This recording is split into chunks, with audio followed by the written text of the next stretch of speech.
Welcome to Born or Made, the podcast that dives deep into the heart of success and identity.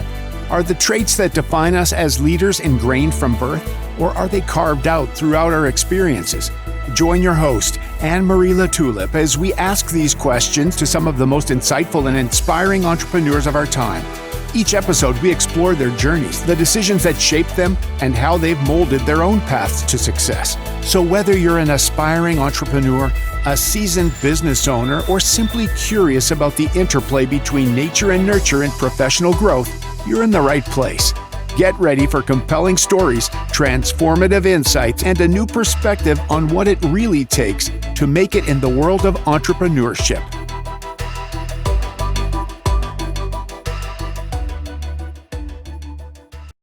Welcome back to the Born or Made podcast. I'm your host, Anne-Marie LaTulip. And with me today, I have the lovely Jeannie Dougherty. She is a money expert and mental fitness guide for folks that want to make a career change and small business owners. She graduated with a master's degree in counseling from Ottawa University. She graduated from the prestigious Money Coaching Institute as a certified money coach for individuals, couples, and businesses. She's passionate about her area of expertise, and Jeannie stepped forth on her quest to do great things. Her perspective on life is simple, and she's wholly gentle in her approach to the clients. That's exactly why her customer base continues to grow today. Jeannie, welcome.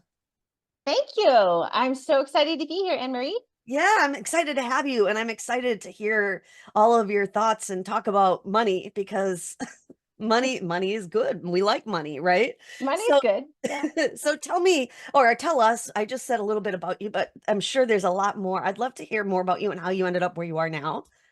Sure. So what's not in the bio, because my bio is kind of short, is that I'm also a dancer. And after my mother died, I was working on my own stress and I was taking dance classes. And one day I walked into my dance studio and there on the wall was a flyer for a workshop on dance and money. And it was 2.5 hours away. And I said, I think I should go. And I went and it was like this revelation for me. I was like, wow. So it was like 4 days of dancing and money stuff coming up for people. And it was incredibly powerful, very raw. Everyone was very committed. So imagine being in a room of like 70 strangers and they're like, I'm going for it.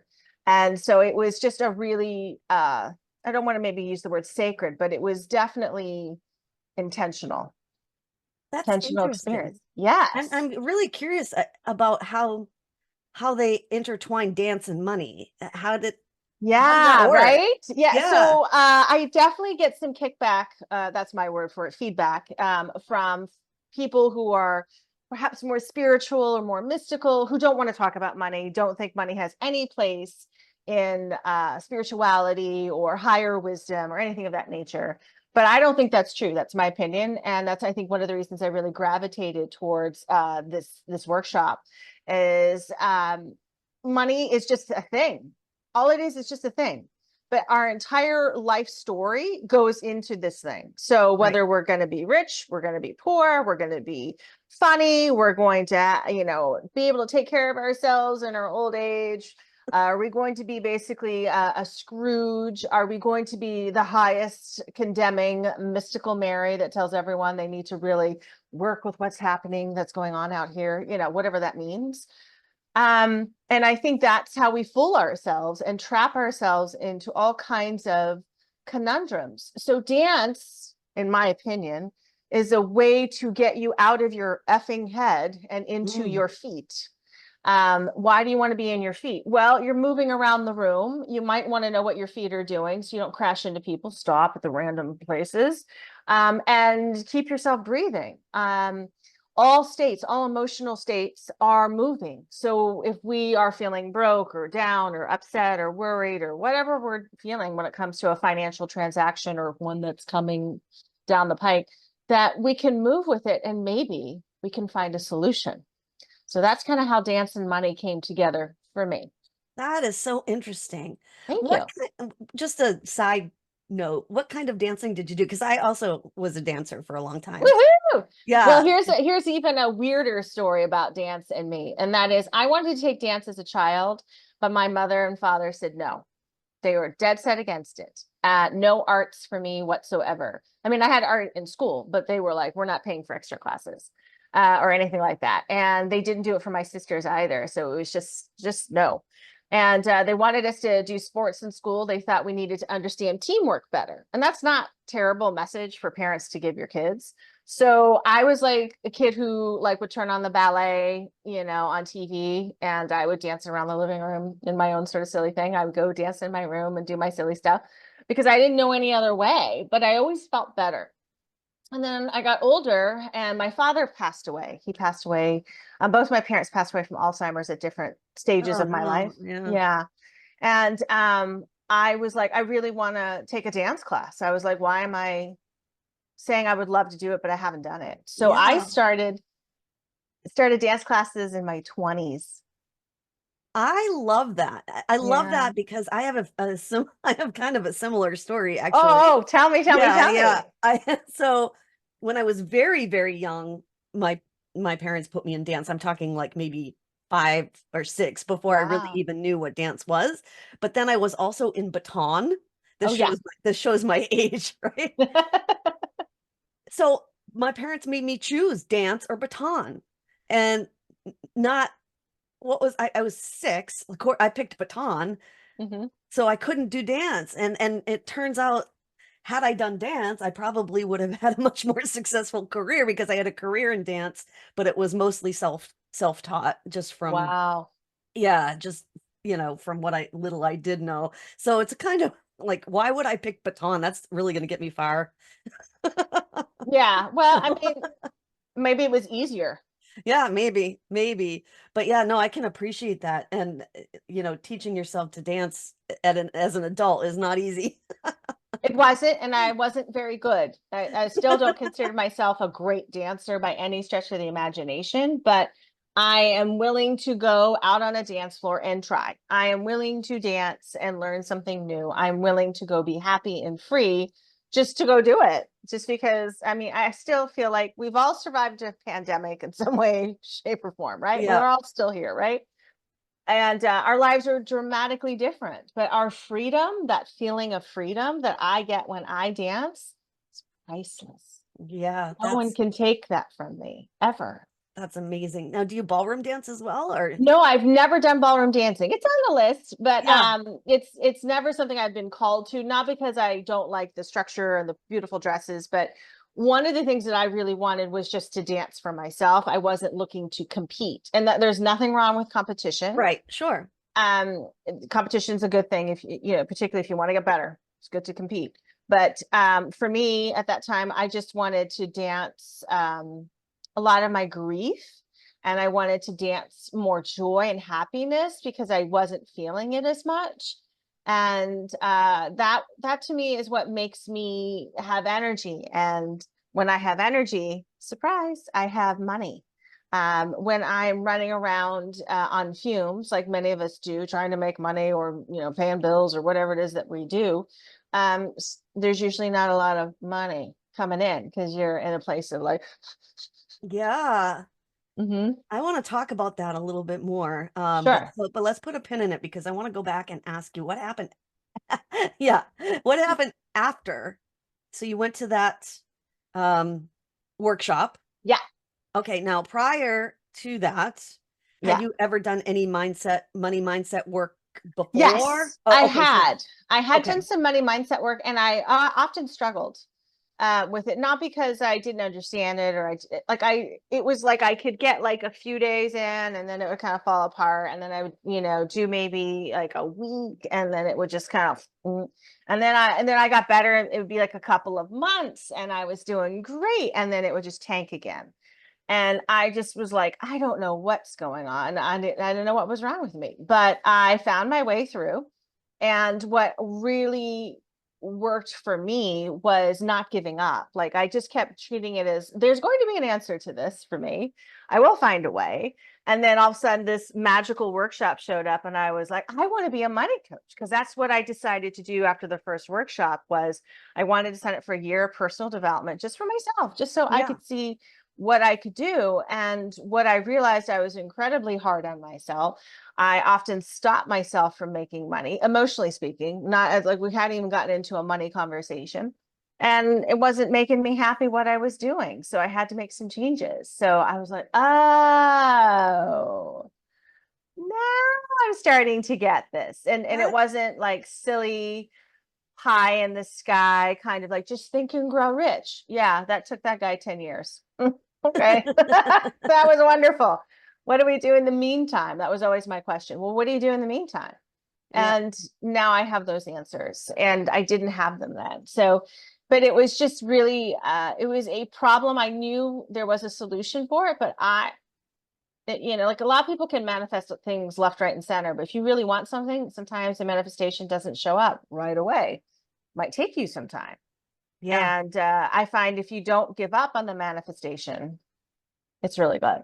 Like you'll get a really good journey out of it, meaning you'll learn all these tools, these insights, and then all of a sudden, next thing you know, it's there. And then you're like, I've been doing this for 6 months.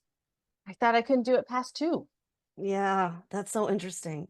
So Mm-hmm. talk about that a little bit more, about how you weren't happy in what you were doing, so the money wasn't there. Sort of what we put a pin in before about how, you know, our state, our energy contributes to our money, right? Would that be a fair statement? Yeah. So what I was doing is a lot of corporate consulting. I was doing workplace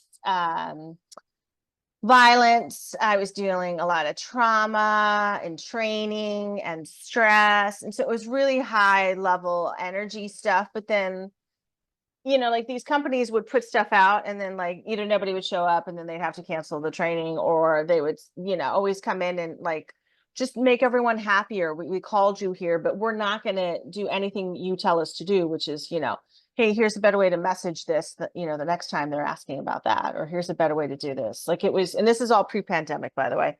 Okay. And so it was really, really frustrating. And what really sort of had me wake up and say, oh, was looking at January 6th. And, you know, I'm local to the DC area.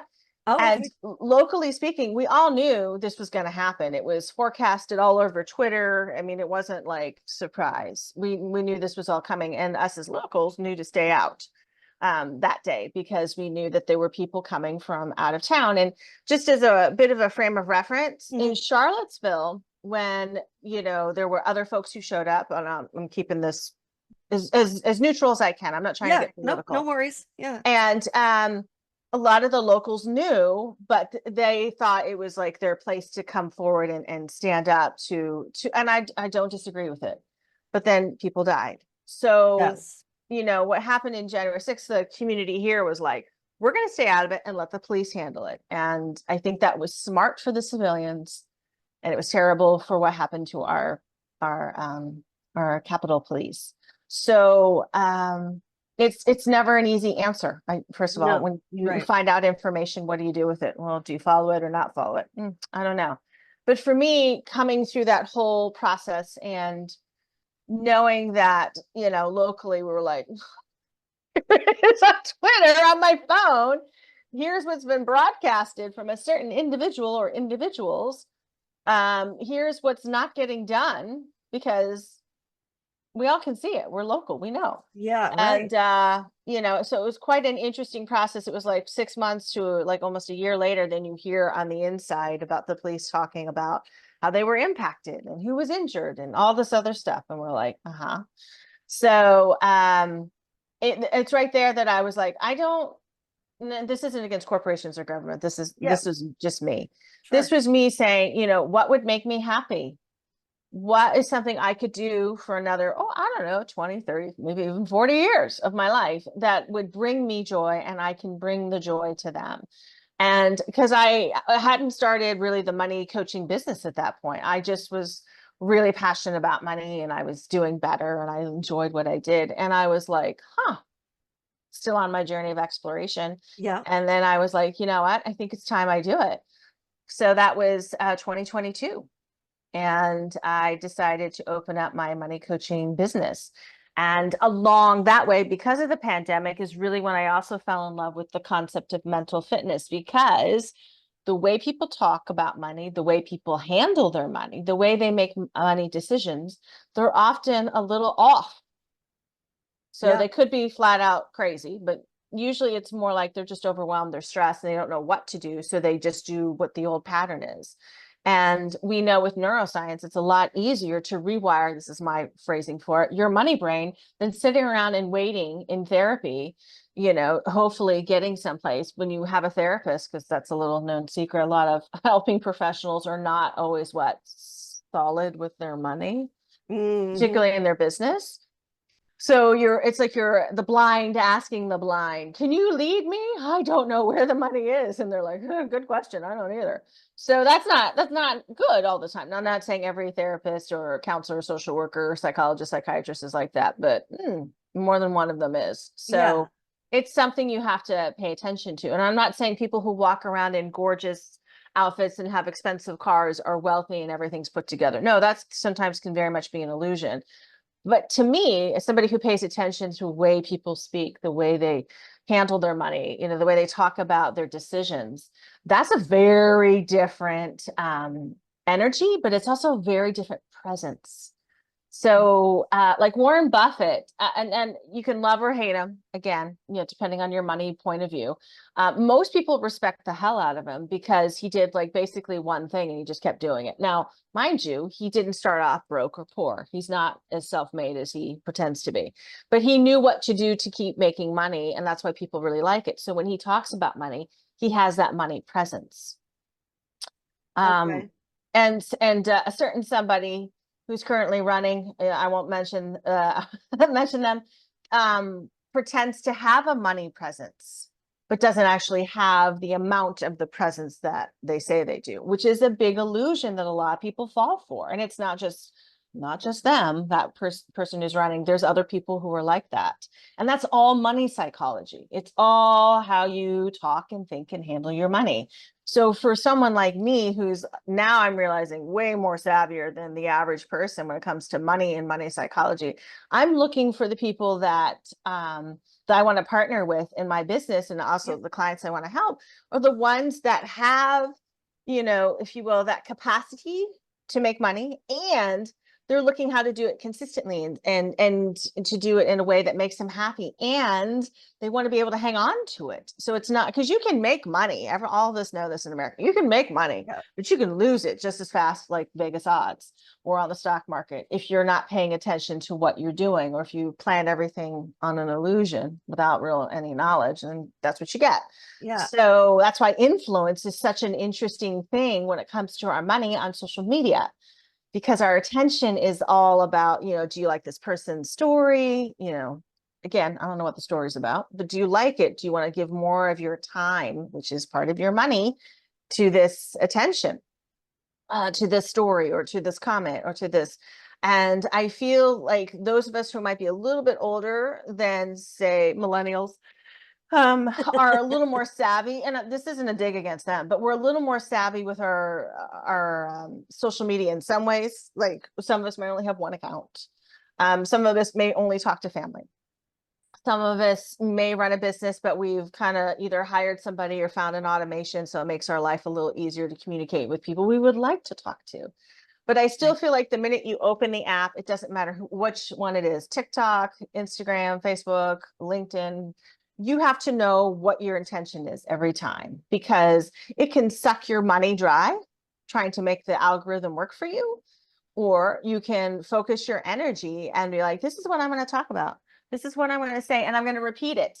Because if I say it once, it doesn't matter, because people need to hear it more than once. That's just basic marketing if you run a business. But if you're looking for a new job, or you are, I don't know, just in need of mentoring and direction in your career, you're going to need to talk to more than one person. Yeah. It's just that simple. True. Yeah. And that's all energy management, in my opinion. Because when you walk in a room and you're like, hi, I'm so-and-so, I would love to hear more about your business, or I'd love to hear what you do, or your talk really inspired me, made me think about the following. You have a better conversation. You might not have great intention in terms of what's going to happen afterwards, but you have a better conversation, better quality. And that's kind of something I'm at this point in my life going, what brings me joy? Where's the quality? Because the quantity, I just, Like, people put stuff on, what would you say in this area? Somebody wants an opinion, and then it becomes a meme. Yeah. And Right.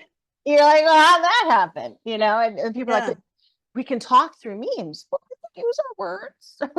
Yeah. Right. The old fashioned way. Yeah, But so I want to ask you about money psychology a little bit more because sure. somebody who's listening might not really understand what you mean by money psychology, especially when you said, your time is also money. Talk a little bit more about what is money psychology. So, money psychology is a broader term for describing how you think, feel, and repeat your money patterns. Money psychology is often put into certain categories of spending, saving, investing, but also self sabotage. Mm. So it just depends on, so when I use money psychology, I'm speaking about it in a sort of a general range. When I went to money coaching school, I learned very much about 8 archetypes that we all carry when it comes to money. And unfortunately, we spend more time focusing on self-sabotaging money archetypes that don't bring us the money that we say that we want. Or if we do make it, then we're like, I have all the power. It's like, power for what? So do you think that somebody who's really in a negative brain space, would you say they probably don't have the ability to make and keep money until they sort of work on Absolutely. Okay. All right. Absolutely. So when people are in, I like you said negative brain space, that's pretty neutral, but not. But if you're in a negative mental space, a negative brain space, your energy is usually going down at least 30%. Because when you complain, whine, the world is unfair to me. And there are genuine problems that have happened to people, genuine things. People have filed for bankruptcy, people have lost money, lost work, have been cheated. There's stuff out there. I'm not saying it doesn't happen to you, but there's a difference between grieving a loss, meaning I'm taking responsibility for my end of this situation, and I'm deeply hurt and angry that this person harmed me or the situation, so like people who bought a home and then they lost it, because Right. so many other factors, like that's different than, Anne Marie, God, I should be getting paid more for what I'm doing. And then we all run into strategy. Well, what are your current rates? What should you be doing? Da, da, da, da, da. Somebody might offer, well, are you grateful for what you have? That's a great strategy to get yourself out of negativity for sure. But what's really good is to find out what's bothering you so you can find the trigger or the switch and then shut it off, at least temporarily for the rest of the day, right?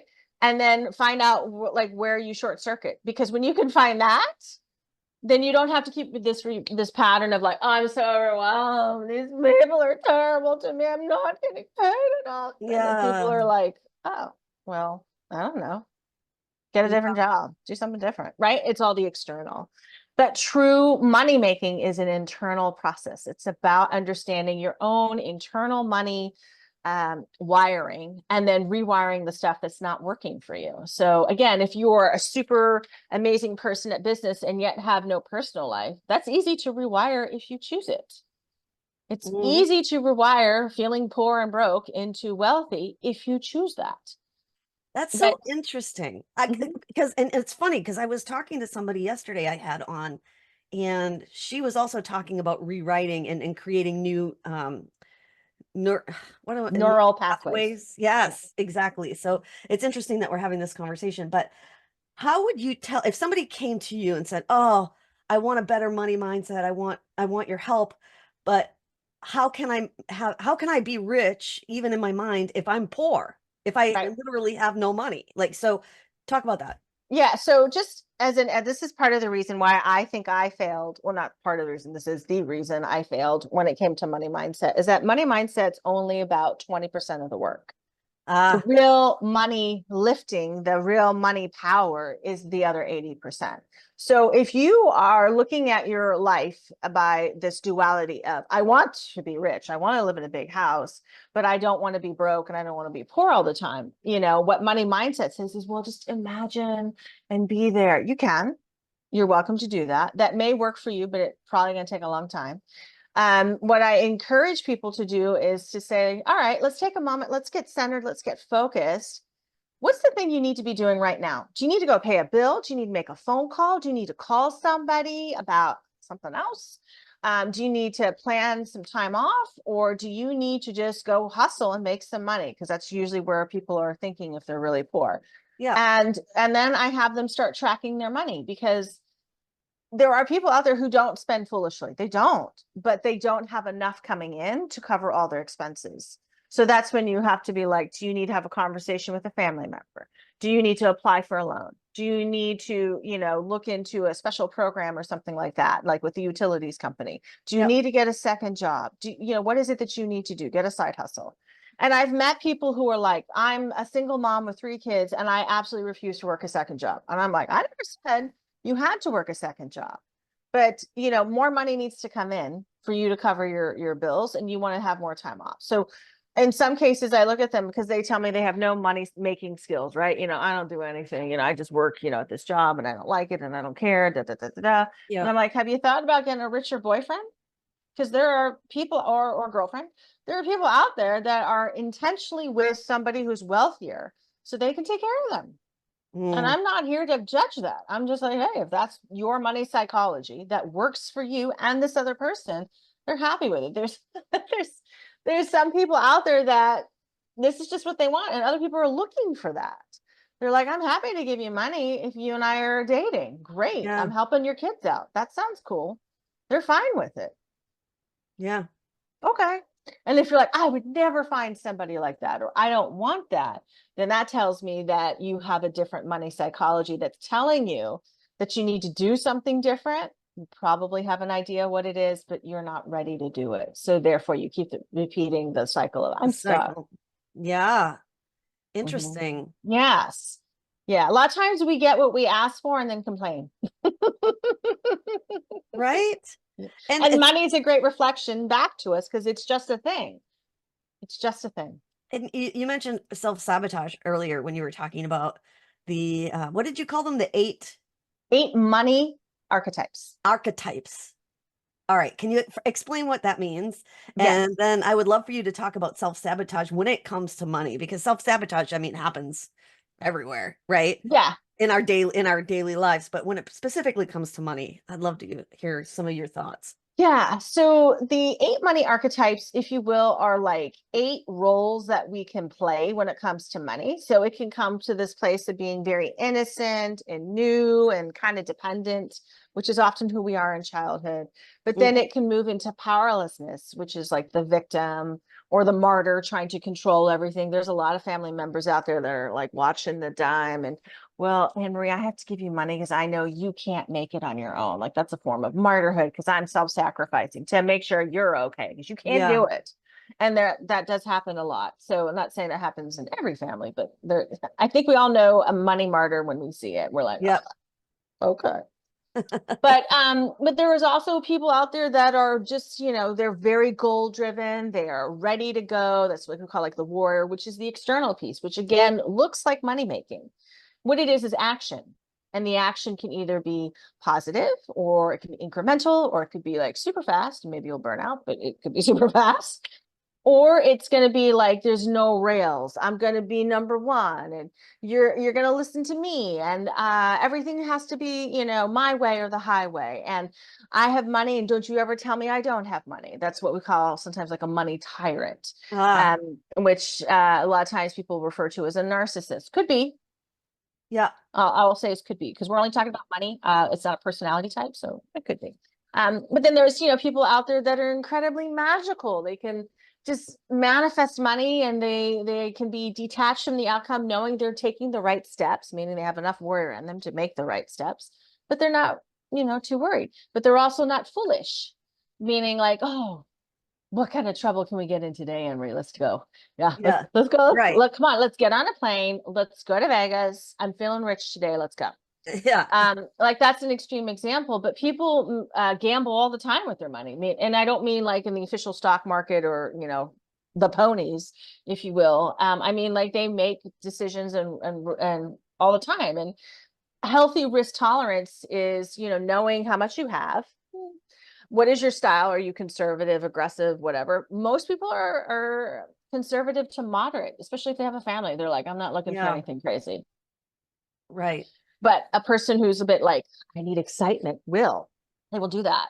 And sometimes there's addiction in there, meaning there's substance abuse or gambling that can follow that. And that's when you definitely have to go to therapy.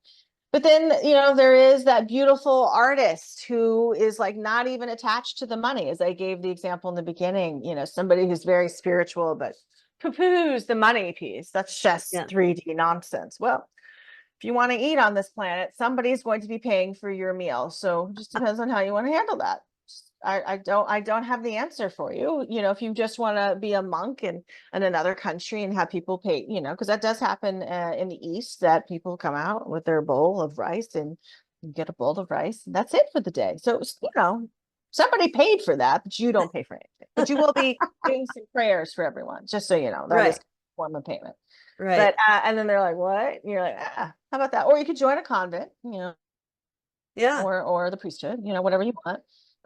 Those things will be taken care of by the church folks. So again, it's just a question of what people want to do, and things of that nature. But getting back to the money psychology, when people are very detached and don't want to deal with money, that's a real thing. That love-hate relationship that you have with your own money, that has to be squared away some way, somehow. So there's a lot of people out there who are like, listen, I know I'm a vessel for creation. I'm great at it, but I'm terrible at the money managing piece. I need to be with somebody who can manage the money and who can kind of tell me, oh, we have money to do this, but you might want to go get creative over here a little bit longer, and then we'll have something to do over here. And then they're like, oh, that totally works for me. It's still money making behavior, but they don't want necessarily the full responsibility. And again, those are choices that people make in relationships, business partnerships, as well as personal. Sure. Sometimes that's referred to as a husband and wife team. Right. It depends. Unfortunately, in a lot of those relationships, guess what? The person who doesn't want any, don't bother me responsibility loses. One of the most interesting things I learned about Marianne Williamson, or is it Williams? I always screw up her last name, but she ran for president a few times. She, A Course in Miracles, that's what she's mostly known for. Oh, yeah. And she wrote some books. Yeah. She wrote A Return to Love. And she wrote about this book called The Law of Compensation. And she wrote in there that, she made all this money in A Return to Love. Like, I think it was a multi-million-dollar bookseller, and she did great, right? She made millions, I think, or quite a lot of money, maybe not millions. She didn't look at her royalty checks for 8 years. What? And then she found out she was being swindled. So again, that's an example of money psychology. I'm this wonderful human being. The divine comes through me. I speak, I do my thing. I'm a creator, la, la, la, la. But, the minute, money came her way, a lot of it, and maybe other things too, like fame. And I don't know if she was really a celebrity at that point, but some level amount of fame. She was like, I'm a little overwhelmed. I don't know. And so she just kind of trusted her team. And then you find out, Wow. 8 years, you didn't look at your royalty checks. That's mind blowing to me. I did read that book, by the way, Return to Love. Yeah, I did too. Yeah. But I've always found that so interesting, because she talks about how to pay off debt. And I thought, did she have more of a debt mindset? I wonder. Or did she have a money-making mindset? And, I'll let her answer that. I'm not here to say what it is, but I use that sometimes of people are like, oh, I want to be this awesome person. And it's like, you can still be awesome in money. You can still be awesome and check your bills. You can still be awesome and read your contracts. You can still be awesome and hire an accountant. You can still be awesome and get a book. You know what I mean? None of this makes you anything than just a person who's working with your money and working with the energy and maybe the financial education you have. If you don't really remember your tax laws, nobody really does. You hire an accountant. Surprise. Right. If you really don't know what your cash flow is supposed to look like, you hire a bookkeeper to help you, so you can see it in real time. So you don't come at the end of the year and give it to the tax guy. He's like, well, you're going to owe for the following reasons. And then you go, oh. Yeah, I think that's an important thing that you just said, because I think a lot of people feel like, oh, I don't know how to handle my money affairs, like you said, my taxes and my accounting and whatever it might be. but that's why the professionals are there. Like, you don't have to be a professional accountant, right? You can hire Yeah. one. That's why they're there. Right. And Right? it's the same thing with investing. You can invest all on your own. There's so many amazing courses out there that you can Yeah. take if you really want to learn how to invest for you.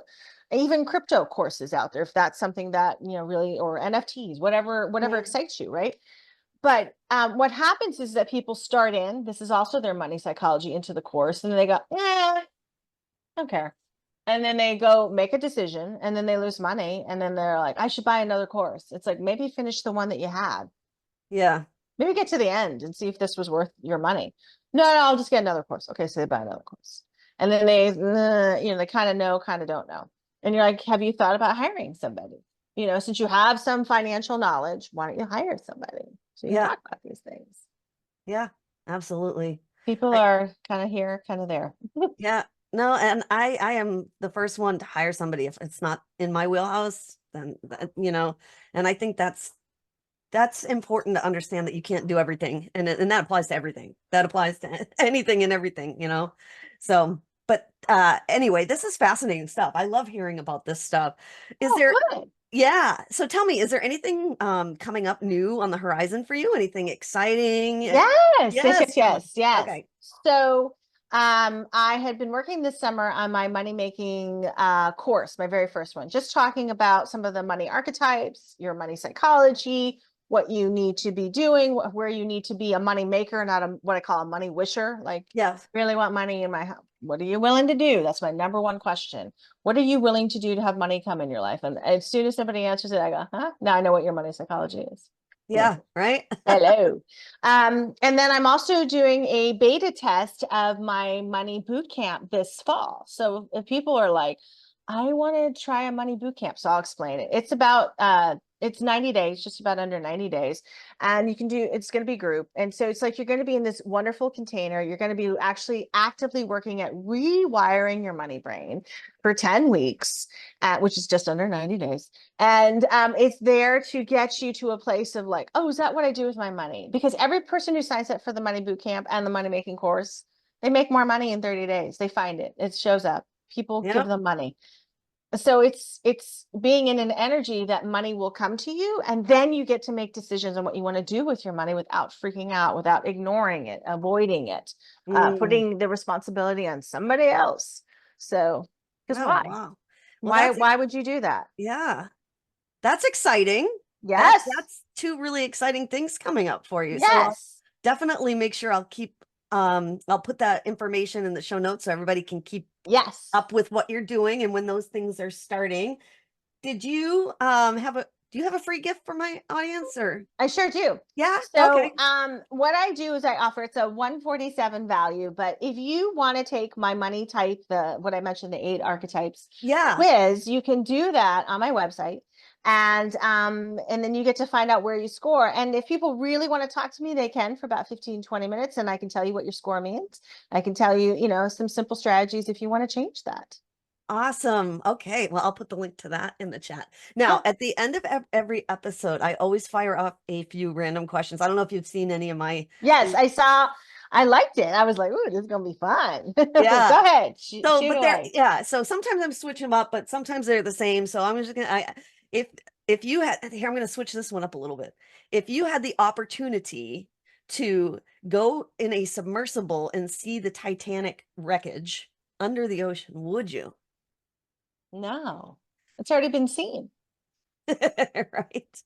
And somebody tried to do that, and they talk died. about money psychology that factored into the death of those people. This Oh, guy that was took all kinds of shortcuts on horrible, sciencey problems. Did you see the joystick he was using to operate the thing? Right, because it's so simple, you can just use a game, and that was part of the problem, is that it was so simple, and yet he took not into account when people in his own company were trying to tell him, you're going to kill people, we can't handle the pressure depth. Yeah. And So even if it were a safe, like 100% guarantee safe, I still wouldn't do it. No thanks. It's already been done. Yeah. I don't need to see that. I don't need to see it. All right. I usually ask if you would walk on the moon. So how about that? Would you walk on the moon? I would. You would. That's already been done. I think the opportunity in our lifetime to actually get into space as civilians, not just because a billionaire has Yeah. a particularly shaped looking device that got him into the upper atmosphere. But if it was like real thing that you could pay and go walk on the moon and we Yeah. weren't destroying the space or the earth or the moon, I'm all for it. I would Oh, love cool. that. Yeah. Okay, cool. All right. So if you had the opportunity to have dinner with anyone alive or dead, who would you Oh, pick? I already know this one. All right. Pandemic got me set up for this. Okay. I would like to be part of a four-person table. And here's who I pick. I would want to pick masters at their own craft. So number one is Dolly Parton. Ah, Number two is Jet Li. So if you're into martial art movies, you would recognize him. I think the guy is brilliant. He was actually trained as a fighter, and then he got into the cinema of martial arts, which is obviously very different. But I've always loved his philosophy. I think he's incredibly humble, and he's older now, so he doesn't move like, of course, like he did. He's yeah. a little guy, but he's extremely bright and he's observant. So I really like that. And then my third is what's his name? Oh, he used to run a talk show. What's his name? Craig Ferguson? Craig Ferguson. Yes. Ah, And it's because he was such a standout. He was so individualistic. So I'm an extrovert. Dolly Parton's an extrovert. Those two are introverts. So I think we could kind of keep the room moving. that would be an interesting dinner. Yes. And it would be fun. I think it would go really well. Imagine 2 hours having a conversation with people who are good at their craft, but are friendly enough to have a conversation about Yeah. their craft. Yeah, I love that. Yeah. All right. And then last, I love to Mhm. hear about morning routines, especially of successful women. So Yes. what do you do first thing in the morning? First thing in the morning, I get up and I check on my fish. That's what I've got right now. I've got a Yeah. little fish. And I check on my fish, make sure my fish is doing good.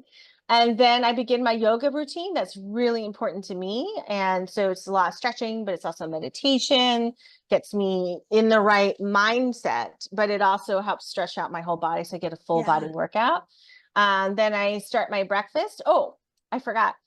Usually right after I get out of bed, I go make it. You know, that's easy. That's You like what? nothing. I make the bed. I make my own Oh, you bed. make the bed. Yeah. Yeah. Yeah. And then I, go make a healthy breakfast and, hit the showers and, start my day. So I Nice. try to keep it simple, but purposeful.